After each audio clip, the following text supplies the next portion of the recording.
Good morning, good afternoon, and good evening from wherever you're watching from. Here is an uncomfortable truth that you need to know about parenting. If you want your child to stop talking you in a certain tone, a certain language, a certain mood, you need to stop doing it first. Yes, I'm calling you out as a parent, and I'm not doing it from a point of guilt tripping you. I just want you to acknowledge that sometimes we speak to our children in a certain way, and you expect them to speak to us in a different manner.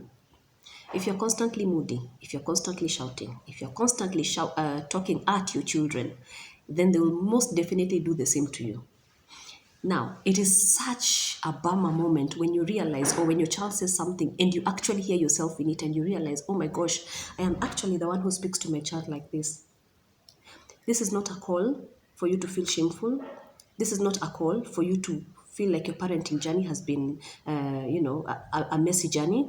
It is just a call for you to be aware that your children are sponges and they will actually absorb everything that happens around them. So how you speak to them, how you give instructions, how you correct, how you affirm, how you reprimand, how you discipline, how you just relate with them is the same thing that they will take to the outside world. Remember, every interaction that you have, you're trying to teach them a skill, whatever skill at that moment in time. What do you do then when you hear yourself in your child and you're not pleased and you're calling yourself for a meeting and thinking, shouldn't be like that? Number one, refrain from reacting, all right? Because the first instinct as a parent is, I need to punish this child. How dare they speak to me like that? Because the moment you react, you actually intensify the emotion of the moment. Try and make fun of the moment, try and lighten up the mood, and later on, depending on the age of the child, you can have a discussion and say, hey, I noticed you said this and this. I was not pleased. And I think you might have picked that from me because occasionally I curse or occasionally I shout at you or I give commands in such a tone. So I would like to point that out because I know that you learned it from me.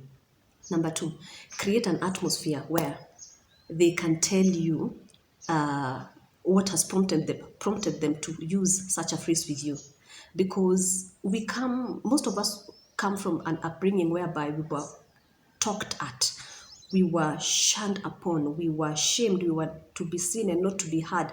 Our point of view is not respected. You're not given an avenue to speak our minds. But if you can give your child an opportunity for them to tell you, I was just trying to test the limits. I thought it's cool. I admire you so much, and I thought that you say this because you have the upper hand, and I wanted to have the upper hand.